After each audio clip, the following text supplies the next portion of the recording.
سلام، طاهری سفر هستم و با اخبار امروز چهارشنبه 25 مارس همراه شما. روزنامه‌های ترکیه با نشر نوارهای محل قتل عمرعلی قواتوف رهبر گروه 24 گفتند که در این نوارهای ویدیویی قاتلان احتمالی مخالف دولت تاجیکستان ثبت شدند. بنابر گزارش‌ها در نوارها بهادر و سهراب دو شهروند تاجیکستان دیده می‌شوند که هر دو را پلیس ترکیه با اتهام دست داشتن در قتل عمرعلی قواتوف دستگیر کرده است. با گفته مقامات ترکیه این جوانان با سلیمان قیوموف دوستی داشتند که این شهروند تاجیکستان و یک شریک خود قواتوف هم با اتهام کشتار دستگیر شده است. رهبر گروه 24 را که حکومت تاجیکستان را بسیار تنقید میکرد شب 5 مارس کشتند و نزدیکانش میگویند که او را برای فعالیت‌های سیاسیش هدف گرفتند. روز 24 مارس 10 نفر از طرفداران او در نزد کنسولگری تاجیکستان. رئیس جمهور باراک اوباما گفت ایالات متحده آمریکا اخراج سربازانش از افغانستان را به تأخیر می‌اندازد و تقریباً 10,000 سرباز کشور تا آخر سال در افغانستان می‌مانند. باراک اوباما در این باره روز 24 مارس در یک نشست خبری مشترک با اشرف غنی احمدزی رئیس جمهوری افغانستان در شهر واشنگتن سخن گفت. دولت آمریکا نیت داشت تا آخر سال 2015 تقریباً 5,500 سربازش را در افغانستان نگه دارد، ولی این قرارش را تغییر داد. باراک اوباما گفت آخر سال تصمیم میگیرند که چند سرباز آمریکایی بعد سال 2015 نیز در افغانستان بماند. فرماندهان یک واحد نظامی وزارت دفاع تاجیکستان میگویند وضع بهرالدین نصرالدینوف سربازی که هم خدمتش او را بیرحمانه لطوکوب کرد بهتر شده است.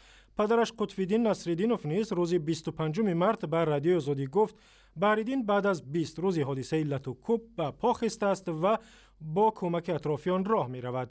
روز 6 مارس در نتیجه مناقشه یک همخدمتش بهرالدین نصرالدینوف 22 ساله را به حد زده است که کاسه‌خانه سر او شکسته است. علیه آن سرباز پرونده جنایی باز کردند. بهرالدین را تقریباً 2 سال پیش از شهر خوجند برای خدمت در ارتش به قسم نظامی 12019 وزارت مدافع دعوت کرده بودند.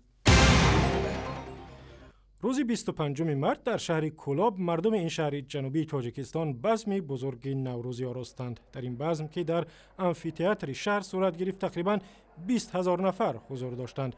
در این مراسم مقامات بلندپایه تاجیکستان و مهمانان از روسیه حضور داشتند و ضمناً در این روز به کولاب شهادتنامه پایتخت فرهنگی کشورهای مشترک المنافع را تقدیم کردند. سپس برای مهمانان و ساکنان شهر، هنرمندان و آوازخوانان کولابی برنامه جالب و دیدنی را تقدیم کردند.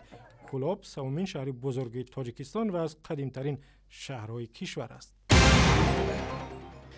و در دوشنبه پایتخت کشور گروه از نابینایان جشن نوروز را تجلیل کردند. بزم نابینایان با تشبث اتحادیه نابینایان دوشنبه و کمک و مساعدت سازمان شویتزاریایی آپریشن مرسی صورت گرفت و 10 نفر از نابینایان و افراد دارای بینایی ضعیف به تماشای این جشن آمدند و شادی و خرسندی کردند.